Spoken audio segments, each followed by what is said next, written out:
Almost on the button there on your Wednesday morning. Those pink skies over Niagara Falls. That's a pretty morning. Yeah, getting some sunshine. A little bit of sunshine this morning, which is nice to see. Okay. Are we getting rain today? Yeah, there's a chance of a shower, a thunderstorm. Once again, it's like it's instability. It's a cold front approaching, and that bubbles up the instability. So we could get a shower. They're still saying about 30% chance of a shower for the day today, but it's possible probably later into the afternoon. So that instability is there. But we're going to kick that away by tomorrow and get into some beautiful days coming up. So awesome. Last weekend of July. Yeah, I know. Don't want to be the one to tell you that. You know, July just becomes a blur. It goes by you like that, and it's like all of a sudden we're getting in toward the second half of the Sunday summer. of the summer. It's coming. That's right. Yeah, exactly. So temperature at the moment is sitting at 20 degrees, and we do have a mainly cloudy day. We're going to call it a cloudy day with chance of showers. I mean, you could see a little bit of sunshine this morning. So if you do, enjoy it, but it looks like it's going to be fairly cloudy.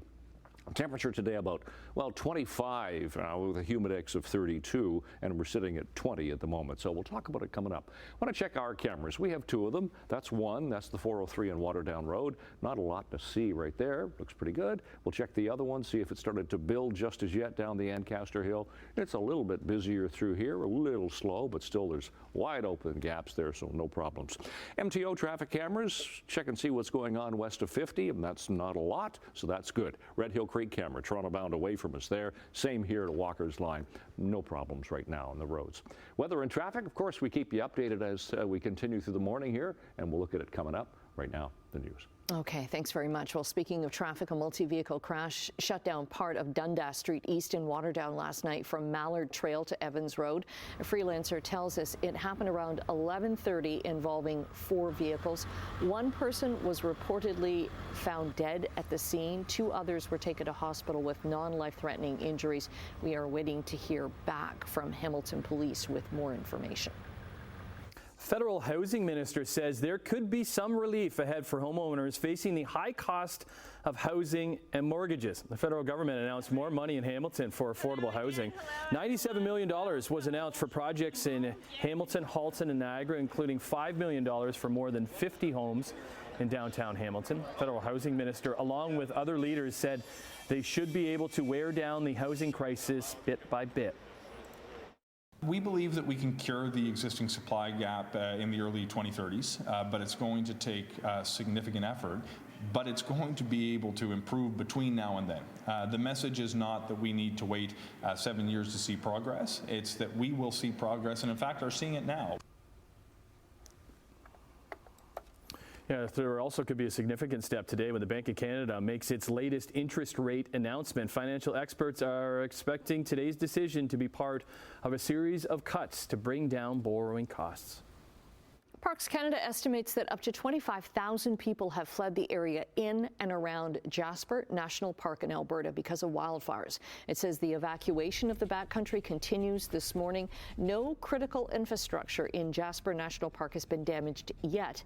An evacuation order for the town and the park was issued overnight on Monday, with wildfires cutting off access east and to the south and east. Evacuees were forced west into British Columbia.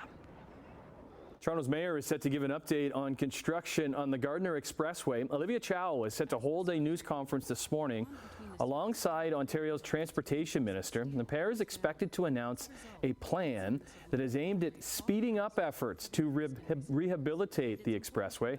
Construction, it has hampered traffic for months and is set to continue until mid-2027. A sentencing hearing is expected to start today in Toronto for former fashion mogul Peter Nygard. He was found guilty of 4 counts of sexual assault last fall. The sentencing has been delayed in part because his 2 previous defense lawyers asked to withdraw from the case. Nygard, who once led a multi-million-dollar clothing empire, has also been facing health challenges. His health is expected to be raised during sentencing submissions. Nygard was found guilty of 4 counts of sexual assault in November, but was acquitted of a 5th. Nygard is also facing charges in 2 other provinces and in the United States. A sexual assault charge against a former Hamilton pastor has been stayed because of trial delays. That means the trial will not go forward. Bruxy Cavey was charged with sexual assault back in 2022. He had been the primary teaching pastor at the Meeting House Church between 1991 and 2021. Criminal cases in Ontario court, they must be tried within 18 months of a charge being laid. This case was delayed 24 months. Cavey is facing 2 counts of sexual assault in a separate case. 4 people from New Zealand who died by suicide in 2022 and last year had ordered items online from a business linked to a Mississauga man, Kenneth Law. The coroner's report shows the deceased include 2 university students, a 21-year-old woman, and a 41-year-old man who worked as a personal trainer and DJ.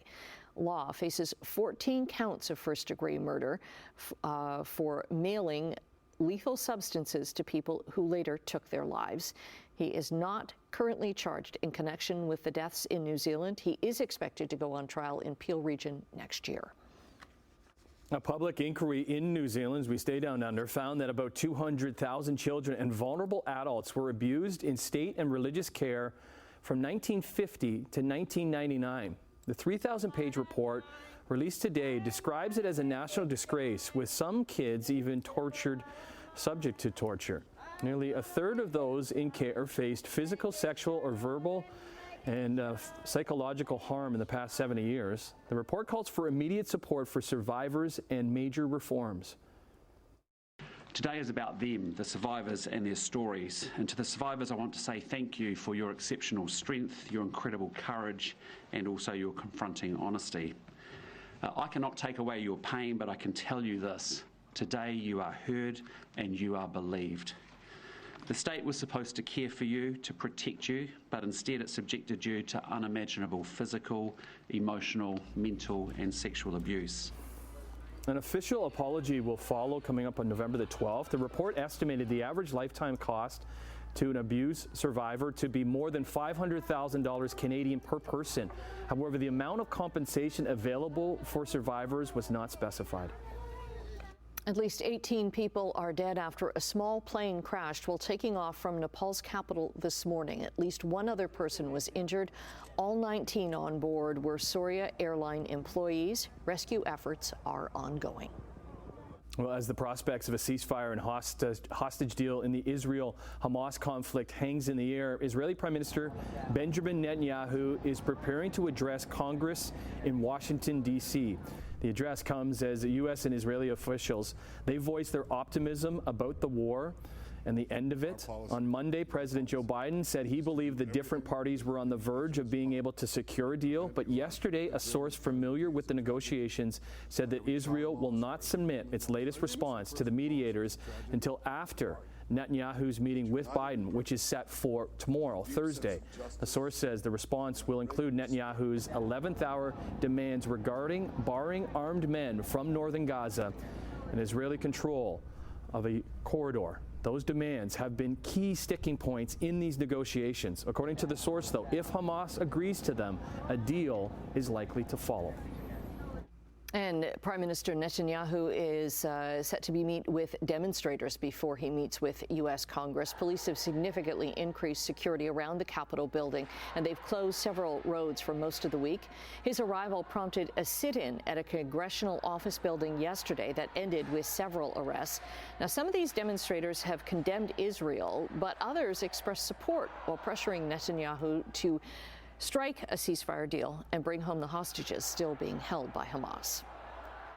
Secret Service Director Kimberly Cheadle has resigned in the wake of the attempted assassination of former President Donald Trump. Cheadle and the Secret Service, they have been facing intense scrutiny over security lapses related to the assassination attempt.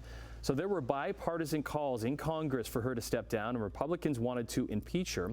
Frustration grew after she testified before Congress on Monday and was unwilling to answer many of the committee's questions.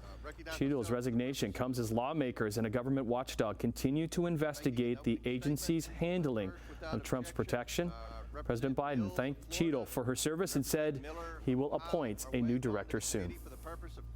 A roaring crowd greeted Vice President Kamala Harris in Wisconsin as she opened her Democratic political case against the former Republican president. She spoke about Donald Trump as her past as Attorney General and as a courtroom prosecutor. In those roles, I took on perpetrators of all kinds. Predators who abused women, fraudsters who ripped off consumers, cheaters who broke the rules for their own gain. So hear me when I say, I know Donald Trump's type. And in this campaign, I promise you, I will proudly put my record against his any day of the week. Harris says in the November election against Trump, it is, quote, a choice between freedom and chaos. Now, in Washington, congressional Democratic leaders Chuck Schumer and Hakeem Jeffries have endorsed Vice President Harris, capping their party's swift embrace of her candidacy. She raised more than $100 million now since Sunday afternoon when Biden announced he was pulling out of the race. Trump held a rare on-the-record call with reporters to talk about Harris. Take a look at San Francisco now compared to before she became the district attorney, and you'll see what she'll do to our country. So I think she should be easier than Biden because he was slightly more mainstream, but not much. She's the same as Biden, but much more radical. She's a radical left person. Trump says he's open to debating Kamala Harris in September when he was originally due to face Biden again. That debate will be on ABC News. So the Trump campaign says the money that President Joe Biden raised for his re-election campaign should not transfer to now Democratic presidential candidate Kamala Harris. And they're taking the matter up with the Federal Election Commission. Yesterday, an official with the Trump campaign filed a complaint with the regulatory agency arguing against transferring the $91 million raised for Biden. They say if the money is given to Harris, it would be the biggest violation in the history of the Federal Election Campaign Act of 1971. But according to some campaign finance experts, Harris could use the money because it is registered for both the president and vice president. Spokesperson for the FEC refused to comment on the matter, citing the agency's policy on not discussing enforcement issues. And U.S. President Joe Biden is set to make an address tonight at 8 o'clock about his decision not to seek re-election. He's recovering, or has recovered, from his recent bout of COVID-19. His doctor announced that Biden tested negative for the virus after a rapid test. The doctor says Biden's vital signs are normal and that he didn't have a fever during the illness. He will be monitored for a potential recurrence. All right, just about 6:43 here on this Wednesday morning, just ahead of the forecast. Let's look at traffic. Getting a little bit of sunshine here. It looks a bit brighter, which is nice to see. 403 Waterdown Road, no problems with traffic, no problems with Hamilton area right now. To our MTO traffic cameras and see if we can find anything that's going on. And there's not a lot, really. QEW at Mountain Road between Niagara Falls and St. Catharines doing fine. West of 50, once again, no problems. Off of the Skyway Bridge at Fairview, Toronto bound away from us. Now Toronto bound towards us at Dorval. Same thing here at Mississauga Road. Pretty lightly traveled this morning. Temperatures right now a little bit milder than it was yesterday morning at this time. 21 for Windsor, 19 for London. Here in the Horseshoe, we're in the 20s. 20 for Hamilton, 22 the Falls in Toronto, 21 to 17 to the east. Sudbury this morning, 15 degrees right there. And there is a heavy rainfall warning into northern Ontario, and that includes Sudbury for the day today. We have a frontal boundary that's going to cross us, and there you'll be able to see right there. Chance of a shower thunderstorm a little later on this afternoon. And then skies are going to start to clear as we get further toward the weekend. What we're looking at is that low pressure system crossing us, and that drags that cold front across us, and that bubbles up the instability. And that's why we get that chance of a shower or thunderstorm later on. And then look at that. Good news for the weekend. That high pressure ridge is going to stay with us for Friday, Saturday, Sunday, and even linger a bit into Monday. But stepping out the door on the 24th morning of July already, it is a mostly cloudy sky. We're seeing some glimpses of some sun. The winds are light, actually just about calm, and the temperature right now sitting at 20. In the long-range forecast, all the good news coming up. Annette, Tim. Okay, coming up after the break, Celine Dion. Is she in Paris to perform for the Olympics?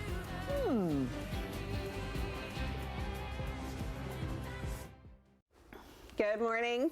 Welcome back. The queen of all feelings is making her comeback at the Paris 2024 Olympic Games.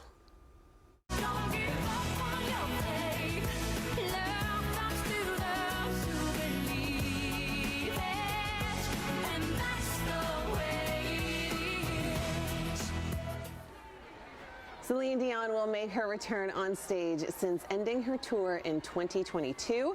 Dion was diagnosed with stiff person syndrome, a rare neurological condition that causes painful and severe muscle spasms.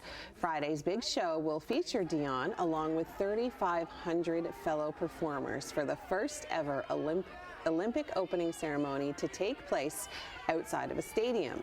The anticipated performance marks her second Olympic show since Atlanta in 1996, when she sang The Power of the Dream to a worldwide audience of 3.5 billion viewers. Okay, so I didn't know it was confirmed. I knew that there was a lot of talk, and she's been in Paris and been seen, and even like the Minister of Sport said that she didn't confirm it, but she's there for a reason. So that's the reason. I guess. She's in. All right. But I mean, Lady Gaga's also been spotted in Paris. So is she going to be performing? There's rumors. Possibly. There's rumors of that too. Yeah. That's cool. But it's pretty exciting that it's not going to be in a stadium. Yeah, for the first time, it's not in a stadium. It's going to be along the river. And what was that river? Seine. What was he calling it earlier? The Seine? He insists that that's It's the Seine. As opposed to the... Is that how you say it? It's the Seine. Yeah, it's the Seine. I was telling him that it was the Seine. And that's what I was going with. And he was like, no. I'm like, you go ahead and say that. No. But even like all the athletes on boats and on barges. Yeah, it's incredible. And like with all the lights and at nights and like so people on there. It's going to be great. Yeah, it's going to be fun. Okay, well, sticking with the Olympics, in Paris, France, rapper Snoop Dogg is gearing up for his Summer Olympics debut. As torchbearer, the American favorite will carry the Olympic flame to its final stop in the town of Saint Denis before reaching the Eiffel Tower. Snoop Dogg is also slated to report on the games as part of NBC's Universal's Olympic primetime coverage, surely bringing his own flavor to the mix. On the social media platform X, the rapper posted a photo of himself with the caption, quote, "You ready? Paris 2024 Olympics, ya dig?" I can't even do it like him. I tried really hard there, but that was a newsread for sure. The opening ceremony of the games set for Friday. I'm interested to see what like people in France think of this. Me too. Like, what's he gonna like, no, but he's the last one that gets to carry the torch. Like, we love Snoop Dogg. He's great. But this is too much for me to handle. It's He's not somebody American. from France? You would think. No, Yeah. I think he's just, see, the story's a little bit muddled because it says that he's the last one to carry it in Saint Denis before it reaches the Eiffel Tower. Okay. So So he's there's not- probably somebody that's going to light it at the Eiffel Tower that's from Paris. I would Or- assume, Or because this I is- can't imagine him being the one. No, or this is before the opening ceremonies get started. You know what I mean? Like, it's the final. This the final They leg. had Final leg, yesterday, right? they posted, because I follow the Palace of Versailles on social media, and they had a whole bunch of people in the Hall of Mirrors at Versailles passing the torch. That would be That cool. would have looked so cool. Is there video of it? Photos. Okay. Oh, very cool. Neat. Okay. Can't wait. Yeah, and coming up next hour, we will take a look at the very dark trailer of Joker, because That's it's great. terrifying. Gather the kids around for that one. Yes. Oh, It's horrible. scary. Gather the kids together and don't let them watch it. Put them in a different room. Just have, but let them watch the traffic and the weather. It's fine. Very I have Totally no safe. problems to delivering that for them. Let's check what we have now. 6:51 is the time. No problems on the roads at the moment. Still doing okay here at the 403 and Waterdown Road. Again, maybe just a little bit busier Toronto bound towards us. MTO traffic cameras into St. Catharines. Check the QEW in Welland. That is really light this morning. Red Hill Creek, still no problems. Walker's Line still doing fine. Here's Winston Churchill. So Toronto bound lanes coming towards us as you come around from the Ford plant. And speaking of the Ford plant, just a bit past that on the 403 at Burnhamthorpe, doing fine. Here is our pool shop backyard forecast for today. Today, the 24th of July already, 25 degrees. It's going to be fairly cloudy today. I mean, we might see some glimmers of some sunshine, but fairly cloudy, chance of a shower or a thunderstorm later on. Temperature in Hamilton right now, We're already sitting at 20 degrees. We're warmer right now than we were yesterday morning at this time. We were about 16. So 20 in Hamilton, 19 Grimsby, 22 Mississauga and Toronto. Today, the winds are going to pick up southwest 20 gusting to 40. High UV index. Not that we'll see a lot of sunshine, but there's a possibility. But 25 feeling like 32 with that instability, probably a little later this afternoon. 14 overnight. It'll get a little bit cooler. That cold front is going to go through later this afternoon. We'll still have a few clouds for the overnight. And then tomorrow, temperature 24, humidex 28. Gets much better tomorrow. And look, we'll have a northwesterly wind for the day tomorrow. That'll usher in some cooler temperatures, but a mix of sun and clouds for the day tomorrow. Heading out this morning for your walk with your pal. Looks pretty good. Temperature sitting at 20. It's a mostly cloudy sky so far this morning. So we've talked about today and tomorrow. Like a Friday. Sun comes back just in time for a July weekend, last July weekend. 27 and sunny, 28 and 30 for Saturday and Sunday. Chance of a shower for Monday. That is your forecast. We've got lots more planned for you coming up. Please stay with us.